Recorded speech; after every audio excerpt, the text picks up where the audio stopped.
Well, a new lawsuit has been filed against the Walt Disney Company from a group of investors claiming that Disney misled them and the public as to the real costs of streaming direct to consumer, things like Disney Plus. And maybe this doesn't come as a terrible surprise to many people considering the massive losses that Disney has racked up in the DTC game. But that's something that the entire industry has been facing. What makes this a little bit different for the Walt Disney Company? Well, today we've got Andrew Esquire from The Legal Mindset to help us walk through the details. Here we go.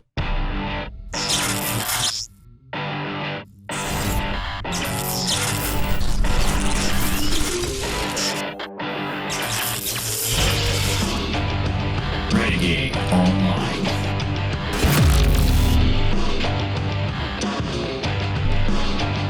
Well, folks, welcome back. Another great day here at Valiant Renegade. It's good to see everybody out there once again. And if you are like one of the many folks watching this video, not yet subscribed to this channel, please take a moment and turn that little red subscribe button to gray. Hit that like button, hit that notification bell, share this sucker out on the social medias, and of course, please do leave a comment before you head out the door today. And joining me once again, the Legal Mindset is here with us to go through yet another. You know, people keep asking, it's like, well, you do a lot of Disney stuff now. I'm like, well, they keep doing this. I mean, it's like another one. It's another one. Literally, we can't make this up, guys. When you think the legal news revolving Disney is running out, it's the gift that keeps on giving. And today we've got actually a big new lawsuit, brand new lawsuit. Yep, here it is against Disney.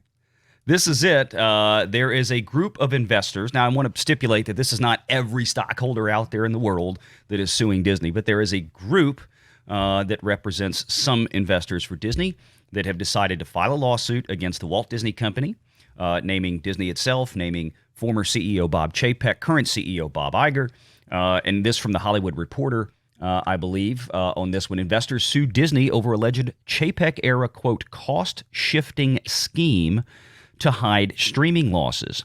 Now, just as a quick precursor to this, then we're going to let Andrew kind of take it away. You know, DTC, direct to consumer, has been a big problem for the industry in general in terms of costs. Disney, of course, about a year ago was hitting what they consider to be peak losses on Disney Plus, reporting somewhere between $1 billion and $1.5 billion in losses per quarter, per fiscal quarter, for operating DTC. And that would include things like creating very expensive content like the Star Wars shows and the Marvel shows and all the other stuff that they put on there. Also, the advertising cost of acquiring new subscribers that Wall Street had an insatiable appetite for years, basically driving these streamers to go out and grab subscribers at all costs because that's what they wanted to see each and every quarter. And of course, for some time, I was lamenting that. I said, you know, at some point, they've got to actually turn a profit with this. Maybe they need to get back to the value proposition where they're making money. But here we are now with this lawsuit. And Andrew, tell us about this lawsuit. What are the allegations here? What are they going after? What do they want? So there's a little bit of echoes of old and echoes of new. So we've seen the other lawsuits, like I said, the TSG lawsuit, which talks about Disney Plus, which talks about this shift to streaming and their loss of revenue from their breach of contract. But it's that element that is in there within that lawsuit, as well as within the previous pension fund lawsuit, talking about this kind of funny accounting, right? This kind of Hollywood accounting that's going on with shifting costs from Disney Plus to legacy media. So that is one of the big allegations here.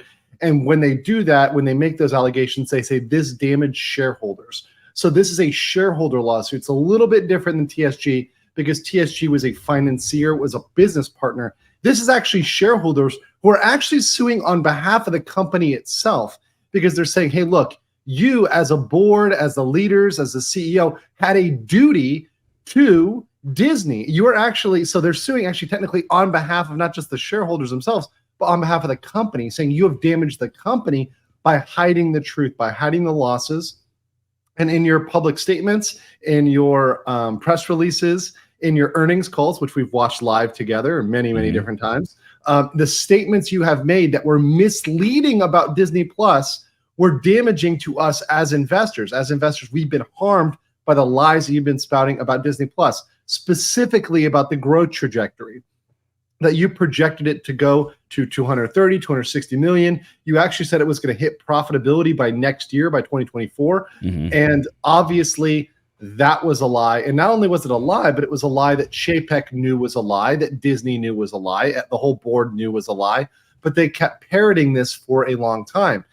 And so that's the old. The new, and this is kind of a new angle, is now these board members, particularly, or rather the higher-ups, executives, particularly McCarthy, Kareem Daniels, and Chapek, they're under scrutiny for selling their stock. So they sold a significant amount of stock during this period of time in which Disney Plus was booming. So before the stock bust, they sold. Well, there's now an allegation in this complaint, in this lawsuit, of insider trading. This is new.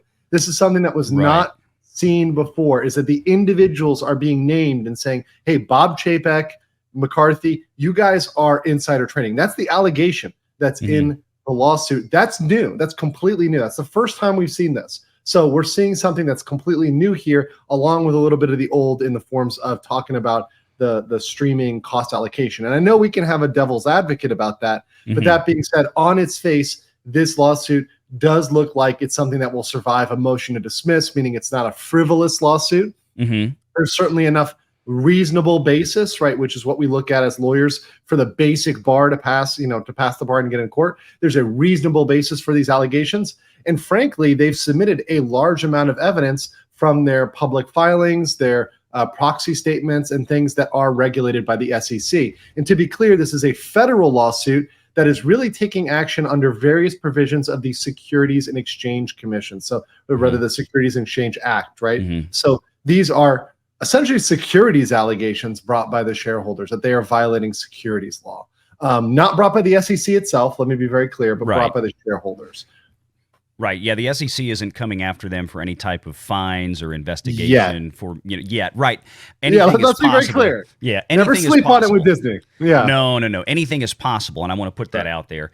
And the other side of the equation, like I said, on the devil's advocate argument side, and we spoke about this last night. And if you folks want some more details, you can go back. I'll leave a link in this video to Legal Mindset's live stream from about 12 hours ago as you're watching this, where he and I had this discussion, and he went into far more detail. We went into detail for almost 2 hours, where Andrew covered the entirety of the lawsuit, going kind of almost line by line. So if you really want the information on what's going on internally, go watch that video. But to that end, when it comes to this kind of lawsuit, now, of course, on one side you could say, well, okay, they sold their stock. Well, a lot of executives and people in positions of power at companies acquire and then dispose of shares of stock for their company. Now, the thing that they have to go through that the average Joe doesn't have to do is that when they do that, they have to file publicly with the SEC and report that, hey, I, as the CEO or the CFO in the case of Christine McCarthy, so on and so forth, I disposed of X number of shares. And so for people to understand, the other side of this argument could be that, well, look, I was part of my employment contract said that Disney was going to pay me a cash salary in addition to bonuses, and some of those bonuses may come in the form of shares of Disney stock, to which they usually have a vesting schedule or a minimum holding period required. So a lot of times they'll reach a point where, okay, I've reached my holding period of 1 year. I'd like to go ahead and dispose of some of these shares of stock and just take the cash, especially if they look at it and they go, well, the stock price is higher than it's ever been, so let me go ahead and reap some of those rewards now because this is part of my paycheck typically. So it could be nothing more than just your typical average run-of-the-mill, this is what they were doing all the time. Now, the lawsuit talks about several specific instances in 2021 when Disney stock was peaking or near its peak, right? And at the same time, by the way, and this is the important thing about 2021, the important thing about the timing here, is that 2021 Disney stock was at its peak, and at that point they had knowledge about the trajectory and the slowdown in Disney Plus. They had knowledge that Disney Plus was not growing the way they initially thought it was or initially projected based on the pretty much COVID-19 numbers, which we all know COVID-19, a very special sort of situation in which people were stuck at home with nothing to do or working remotely, having a lot of free time, where they can just kind of put on Disney Plus in the background, put on streaming in the background. So Disney had an idea about that, knew that it was slowing down. November 2021, things are starting to look a little bit different. And they had that information, but they came out, and specifically it cites this in the lawsuit, they doubled down. They said, we are confident that Disney will achieve profitability in 2024. We are confident that we're going to hit those numbers, despite the fact that they should have known better. And right? they may still hit profitability, right? Now that's the most important metric, and we don't know in yet. 2024, they could. I mean, and again, this is one of those things. And again, I'm going to play the devil's advocate side of things. Sure. Is that now, will they hit their subscriber target by the end of September 30th of next year? That's the end of Disney's fiscal year, is September 30th each and every year. So they have through September 30th of next year to make these marks. Will they hit that metric? Probably not. They're not going to hit the 220 to 260 because they're losing 10 million subs a quarter in India right now. And I don't want to go back through that, but those are the subscribers you can afford to shed because they don't really pay you anything. They're getting about 75 cents a month off that. That's a third of them, right? So that was about a third of those subscribers were About Hotstar subscribers, which are put in there. So once again, you're talking about the very inexpensive Indian product that's, going to be generally shed, right? So let's say you remove those numbers. So you take out those numbers, you remove those numbers. Those are not looking as good. Now, to be clear, Iger said, and this was quoted in the lawsuit, that specifically they've changed their policy now. They said, we're not talking subscriber numbers anymore. We're not going to be talking about that. We're just going to talk about macro factors and what we can do to improve generally. We're done rather than doing that. Yeah, they want to focus on profitability now, which is what Wall Street seems to have shifted to, right? They don't care about sub numbers so much anymore. They care about the value side of things. Is this actually making money? And to that end, I mean, you look at what the streaming losses were being reported quarter over quarter last year for Disney, you're talking about, like I said, $1 to $1.5 billion. This most recent fiscal quarter for their earnings call they just had a few weeks ago was closer to $500 million. So it's come down quite a bit. So they have 4 more fiscal quarters to get that negative number, even if it's just $1. And we show a positive $1 operating income. They have technically hit their goal, and they have until September 30th of next year, 4 more fiscal quarters to make that goal. So that's one thing to really consider from that perspective. So it time will tell. But the suit names 2 specific pieces of property that they are alleging that the costs were shifted on, right? "Quote unquote." Yes, to the suit. 2 very, very specific piece of property. The Doogie Howser spinoff, right? Which is Doogie Kamealoha and MD, and then the mysterious Benedict Society.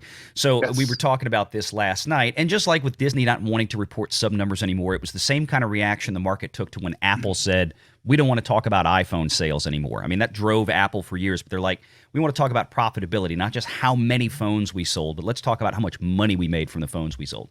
Same thing here with Disney Plus. The allegation is that they released these 2 shows on traditional linear broadcast, things like Freeform or FX or anything under that Disney banner, that those traditional Disney channels, that kind of stuff.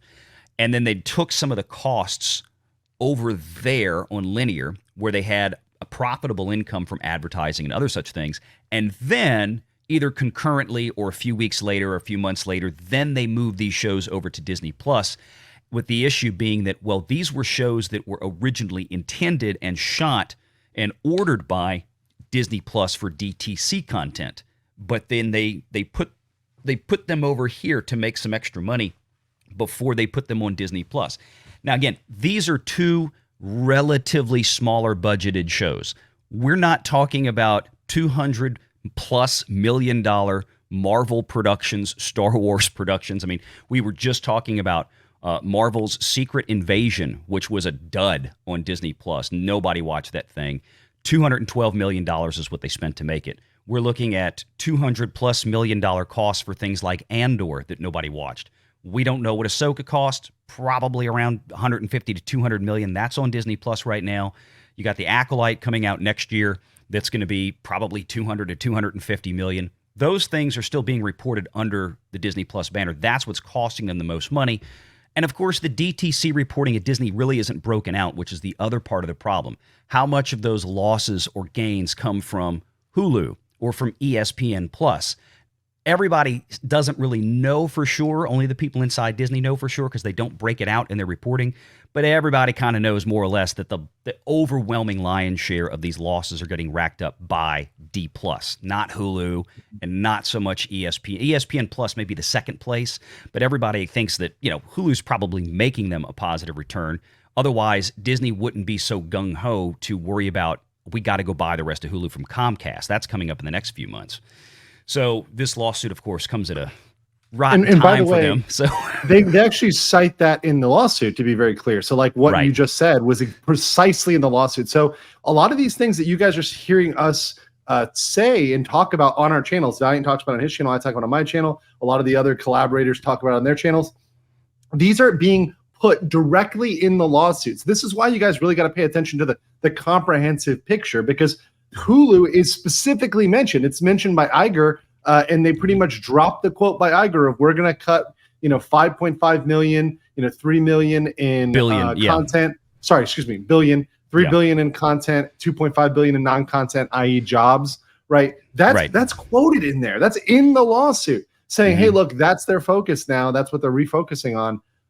And this is, it represented a massive, massive drop because along with that focus came the truth, which is that they're actually losing subscribers when they were projected to gain. That was the big second quarter earnings call that we were all on. We all, saw that call where they were projected to gain subscribers and they indeed lost subscribers. So I think that day they dropped about $8 in value, they said, which is one of the biggest drops, recently. Of course, they're even down lower than that now. Their trajectory is definitely a bearward. So this is what the shareholders are concerned about, and I think rightly so. I think it's one of the things that we should look for. And to be honest, when you see these suits, you see the pension suit in California, you see this suit here. We're getting to an era where people are willing to put their money where their mouth is, and they're willing to hire lawyers to go out there and to make these claims. This will not be the last one, and I would not be surprised, particularly with there's one particular count regarding waste, corporate waste. Right, which is a particular claim that they're wasting the corporate resources through unnecessary litigation, through unnecessary liability, violating of regulations. These are things that we may see from other shareholders as well. We may see shareholders saying, look, enough is enough. It's time to get out there and to actually sue the Walt Disney Company to start riding this train. And I, for one, welcome this because I think it brings a lot more transparency, accountability to the corporation, and reminds them that they do have a duty to the shareholders, not just to the specific agenda of the board or of Bob Iger specifically. Yeah, so I think this is a good thing. They look, and shareholder lawsuits against corporate entities are nothing new. They're nothing terribly uncommon.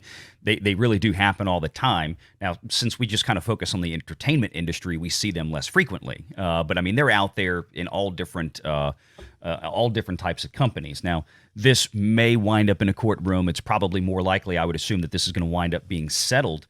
But one of the things that we talked about this last night. One of the things I remember about a year ago, or maybe a year and a half ago now, was during one of the earnings calls for Disney.